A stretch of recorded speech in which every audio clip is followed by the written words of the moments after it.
What is going on, everybody? It really is a fantastic day today. I hope you are having a good day as well. But Apple just got done with their September event this year. As I'm sure you guys already know, it's literally been pasted everywhere. You can't get away from Apple's news today, and it really is huge news. Even though we kind of knew everything beforehand, it's still huge, and if you know me, if you've been subscribed to my channel for a while, you know I'm hyped about it. So, very quickly here, because this is last minute, I wasn't able to watch the keynote till late, I'm going to give you a full recap on what they talked about and my thoughts on everything, like super quick. So, this is gonna be a really fast-paced video. If you are not ready for that, or if that's not what you like, I'm sorry, but this video is gonna go fast. Just stay there. Got notes in front of me here, so this should be a little bit easier. All right, so first thing I want to talk about that Apple talked about in the press conference is something about their Apple retail stores, which they are not calling retail stores anymore. Instead, Apple is now calling their stores, whatever, Apple Town Squares. They've been changing this name for a while, but mainly they said the reason is because they want to make them social places. Places where people can go and meet up with friends, drink or eat outside in little outdoor areas, have live local musicians come and play.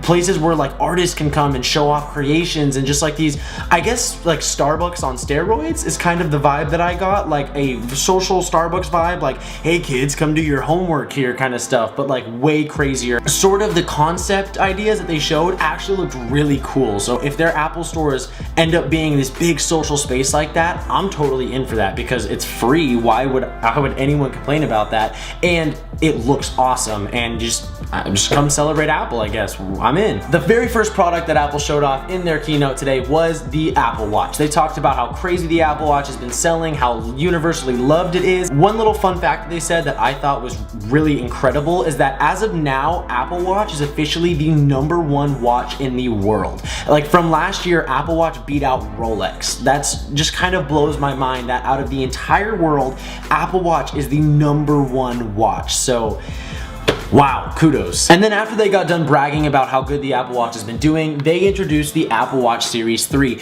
Now, I'm going to break down to you guys super simply why the Apple Watch Series 3 is different from Series 1 and 2 and why it's major. And that is the one big selling point that they're advertising with it, cellular. So now Apple Watch Series 3 has cellular capabilities, so you can connect your phone to it, and that's it. Like, it's not Bluetooth anymore. Like with your phone now, if you have an Apple Watch, it can only be within a certain distance, otherwise it disconnects. Like I'm saying, you could leave your phone at home and you could go surfing or camping or anywhere, and your watch is now your phone. You can call, text, open apps, do anything through your watch. It even is water resistant in the ocean now, which is crazy. It's something they didn't really talk about, but I looked in the specs. Before the Apple Watch Series 2, the one that I have, it's only water resistant in fresh water. They do not recommend to go into salt water. The Apple Watch Series 3 is now water resistant in salt water, so that's crazy. And then it's also 70% faster than the Series 2, brighter screen, same battery life, it has cellular built in, better heart rate sensor,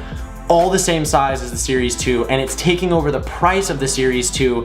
So let's get this straight. The Apple Watch Series 3 comes in two models, the non-cellular for $329 and the cellular for $399. They're stopping the Series 2 and they're selling the Series 1 for $249. Got that? It's a lot of numbers, a lot of Apple information, but like I said, we're going quick. The next thing that they talked about was Apple TV 4K. Not gonna get a whole lot into that. It's basically Apple TV just revamped for 4K video. That was gonna happen. Fire Stick and Roku and all those other companies, they have it, so Apple just kind of jumped on board with that.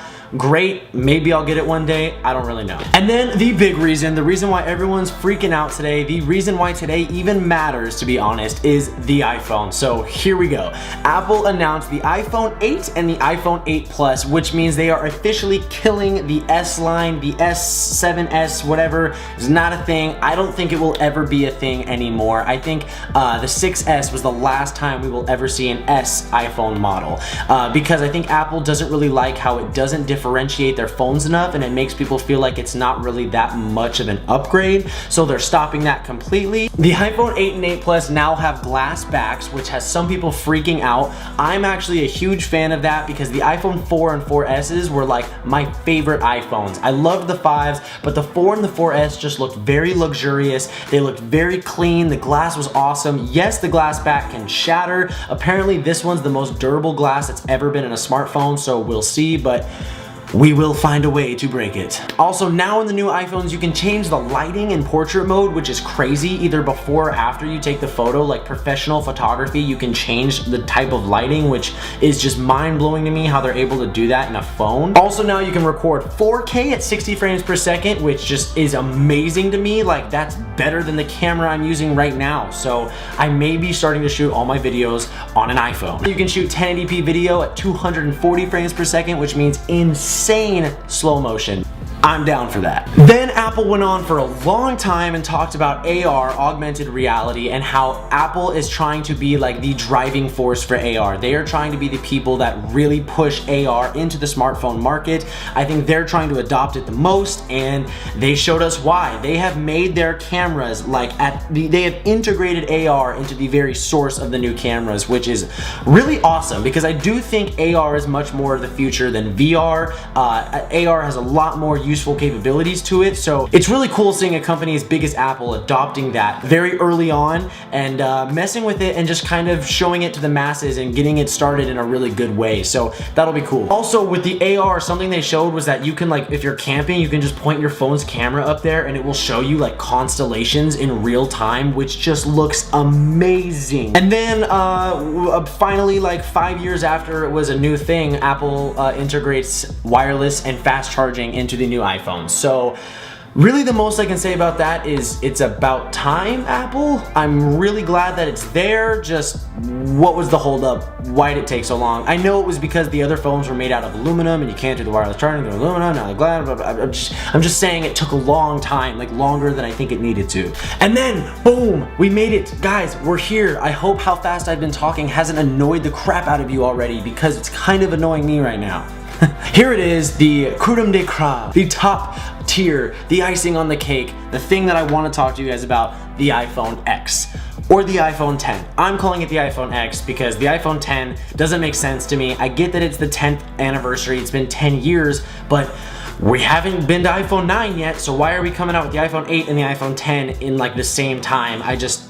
I don't know, I don't get it. So to me, it's the iPhone X. I think it sounds cooler because this year I'm gonna have the iPhone X and the Xbox One X. So it's the year of the X. That was the cheesiest thing I've ever done. I'm really sorry about that. So there's a whole bunch of stuff to go over this. It has a 5.8-inch screen, which is bigger than the iPhone 6s Plus's screen, the phone that I have right now. It's bigger than the biggest iPhone screen, but it's smaller. Like the phone fits right in between the 8 and the 8 Plus. It's like it's like a middle size in there, which is awesome. Also, it's an OLED screen, which is fantastic. People have been speculating that forever. Also, the phone looks exactly like how we knew it would look. If you kept up with the Apple rumors at all, it looks exactly like it. Only thing is though, I'm so glad that that ugly ass copper gold color is not existent. It's kind of on the 8 and 8 Plus, but it looks way better officially. Like I can tell that Apple like tweaked a lot of things. But on the X, it's only white in stainless steel and black in stainless steel.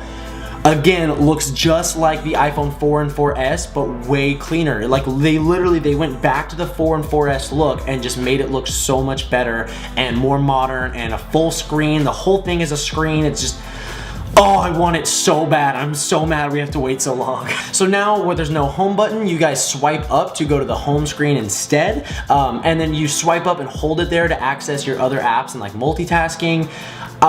It seems simple. I don't think anything will ever be as simple as one button that just does a lot of different features. The whole swiping and holding, and that's gonna be a little bit, it's gonna take people a while to get used to that sort of thing. So that's gonna be a learning curve, I think, for pretty much everyone. And speaking of the learning curve, of course, with getting rid of the home button means getting rid of Touch ID. So that means that now the way to unlock your iPhone is Face ID. There is no other way to do it unless you want to tap the screen and then enter in a passcode. You lift your phone up and it scans your face, and I guess you still have to swipe up after it scans your face and you get in. Again, this will all be tested in real time, both on other channels and on mine, of course, so we will see how the Face ID really works standing up against Touch ID. I can already see MKBHD making a Touch ID versus a Face ID video. So we will see. Right now, I am like hopefully skeptical about it. I really hope that it is better and safer than Touch ID like they're saying it is, but the only way to tell is real life usage, so We will see. The Animoji thing looks cool. Basically, it scans your face and it turns your face in like it's an emoji, so you can talk, and if you make a mad face or a happy face or something, it will make that emoji look like that and you can send it to people. It honestly looks really cool. I'm not gonna lie, I'm super excited for that because I can already see like the funniest situations happening with the Animoji thing. So if that sounds interesting, you should Google the Animoji and watch their video on it because seriously, it just looks really fun. Now on the iPhone X, both back cameras are dual optic image stabilization, which is awesome. That means both of them are moving with your movement to stabilize it and make it much more calm.